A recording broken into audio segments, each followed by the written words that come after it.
जो प्रधानमंत्री, मुख्यमंत्री, सांसद और विधायक अपने अपने रैलियों में बड़ी भीड़ देखना चाहते हों, वो भीड़ एक दिन बेवजह साबित हो जाती है। ऐसा इसलिए क्योंकि जब यही भीड़ अपनी समस्याओं को लेकर मुख्यमंत्री या सांसद या विधायक के पास मिलने जाते हैं, तब प्रशासन के द्वारा हटा दिया जाता है। जब यही भीड़ नेपाल हाउस के सामने आते हैं, शिक्षा सचिव से मिलने की कोशिश करते हैं, तब इस भीड़ को यह कहकर हटा दिया जाता है कि भाई कोरोना प्रोटोकॉल को फॉलो करना है, इतनी भीड़ में क्यों जाएंगे आप लोग, 2 लोग ही जाएंगे तो बातचीत हो जाएगी। क्यों आए हैं आज आप लोग नेपाल हाउस के बाहर, किनसे मिलना है और आपकी समस्या क्या है? हमें अपने शिक्षा सचिव से मिलना है और हमारी समस्या ये है कि हमारे कॉलेज का जो एप्लीकेशन है पिछले 1.5 सालों से उसको रद्द कर दिया गया है और इसमें कहीं ना कहीं सरकार की दोष है, एडमिनिस्ट्रेटर्स की दोष है। बाकी हम सभी तो अपने अपने क्रीमी लेयर के बच्चे हैं सारे अपने। अच्छा, ये बताइए पहले आप किस कॉलेज से हैं?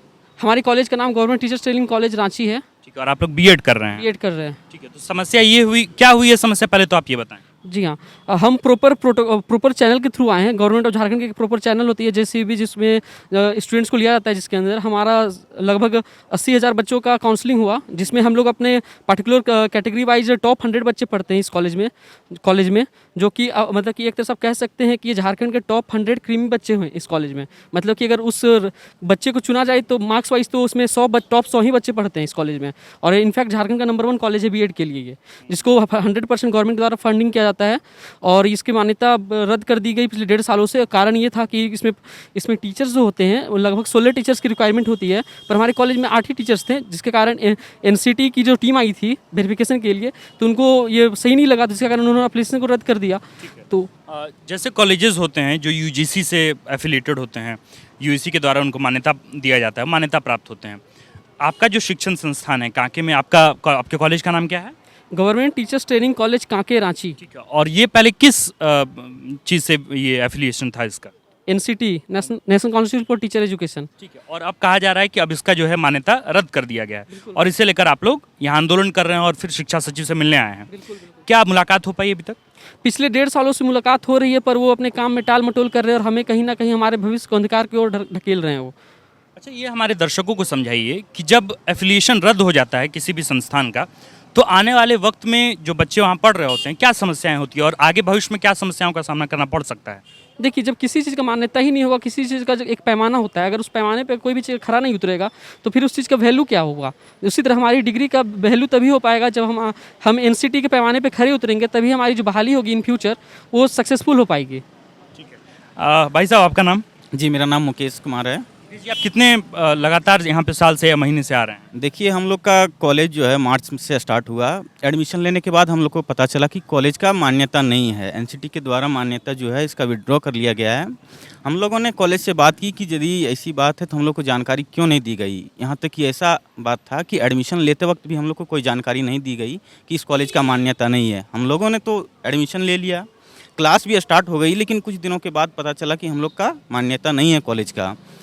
तो फिर इस चीज़ के लिए हम लोगों ने जितना भी विभागीय स्तर पर है, उच्च शिक्षा विभाग, माध्यमिक शिक्षा विभाग, CMO, हर एक जगह अपना दौड़ धूप किया, लेकिन कहीं से कुछ पॉजिटिव रिस्पांस नहीं मिला। हर एक जगह हाँ आश्वासन ये मिलता रहा कि हाँ आप लोग का काम हो जाएगा, एप्लीकेशन मिल जाएगा, लेकिन आज का ये हाल है कि आज लगभग 8 महीना 9 महीना होने चला है, आज तक हम लोग बस दौड़ते चले आ रहे हैं, लेकिन आज तक कोई सुनवाई नहीं हुआ है।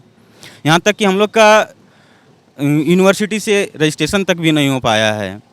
अच्छा, ये बताइए कि क्या आपने मुख्यमंत्री से बात करने की कोशिश की है, अपनी समस्याओं को लेकर आप मुख्यमंत्री के पास पत्राचार किए हैं, या इसके अलावा आपने क्या शिक्षा विभाग से बातचीत की है? जी हाँ, मैंने उच्च शिक्षा विभाग, माध्यमिक शिक्षा विभाग, उनके सचिव हुआ, डायरेक्टर हुए हैं, यहाँ तक कि CM से भी बात हुई है, उनको भी पत्राचार किया गया है, लेकिन अभी तक कोई रिस्पॉन्स नहीं मिला हम लोगों को।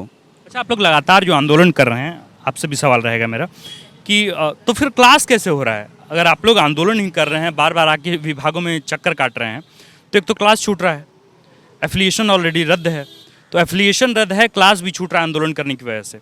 आगे तो आपके सामने सिर्फ अंधकार ही अंधकार है, क्या कहेंगे? बस यही अंधकार में उजाला की खोज के चक्कर में क्लास के साथ साथ हम लोग अपना जो मांग है रखते जा रहे हैं। कारण कि ये सरकार इतना सो गई है कि हमें लगता है कि जब तक हम लोग जगाएंगे भी नहीं, जागने वाले भी नहीं हैं, एकदम घोर निंद्रा में। इसी कारण बीच बीच में हम लोग को अपनी समस्या मांग रखना पड़ता है, नहीं तो यदि हम मांग भी नहीं रखेंगे तो किसी को कोई मतलब भी नहीं है। सब अपने आप से मतलब रखे हैं। हम लोग यहाँ तक कि कितने बार भी यहाँ हायर एजुकेशन आए हुए हैं, पिछले बार भी कितने बार आ चुके हैं, लेकिन आज तक कोई सुनवाई नहीं हो पाया है। हम लोग के पास और कोई रास्ता है ही नहीं है। भाई जी, आपका नाम क्या हुआ? मेरा नाम बालेश्वर कुमार गुप्ता हुआ। बालेश्वर जी, ये बताइए कि क्या आपने कॉलेज के हायर अथॉरिटी से बात की, और अगर बात की तो उन्होंने क्या आश्वासन दिया, और अगर आपने शिक्षा मंत्री से मुलाकात की है तो उन्होंने आपको क्या आश्वासन दिया? शिक्षा मंत्री से जब हम लोग ने मुलाकात किया तो उन लोग बोले कि हाँ प्रोसेस देखते हैं, बात करके क्या प्रॉब्लम है, हम लोग प्रॉब्लम का सारा अवगत कराएं तो देखते हैं बात करके। बट आज तक कोई ना तो उन्होंने कॉल किया, बोले थे कॉल करके बताएंगे ना, तो उन्होंने आज तक कॉल किया और दोबारा कभी मिलने का कोशिश भी हम लोग किए, बट उनसे कोई वैसा रिस्पॉन्स भी नहीं आ पाया, मिलने भी नहीं दिया गया हम लोग को। अच्छा, आपने क्या ये सवाल किया अपने हायर अथॉरिटी से जो कॉलेज में है कि असल में जो एफिलिएशन था, तो हम लोग एफिलिएशन देकर के एंट्रेंस लिए और फिर हम लोग का एडमिशन हुआ, अब जब एफिलिएशन रद्द हो गया तो इसके बारे में जानकारी आपको कहाँ से मिली? हम लोग को जानकारी तो सबसे पहले किसी स्टूडेंट ने एनसीटी के साइड में जाया तो वहाँ देखा विड्रॉल हो चुका, तो वो लेटर हम लोग डाउनलोड किया और प्रिंसिपल से जाके सबसे पहले मिले। क्या कहा प्रिंसिपल ने? प्रिंसिपल ने पहले तो वो इसके बारे में खुद बोली कि हमको जानकारी नहीं है। प्रिंसिपल को इसके बारे में पहले जानकारी नहीं थी कि उनका एफिलिएशन रद्द हो चुका है? हाँ, पहले वो इनकार कर चुकी कि हमको इसके बारे में नहीं। जब हम लोगों ने लेटर दिखाया तब उन्होंने एक्सेप्ट किया कि हाँ, वो बोली कि आगे हम बात करेंगे, और आज तक बात ही हो रहा है ना, तो आज तक कुछ हुआ है।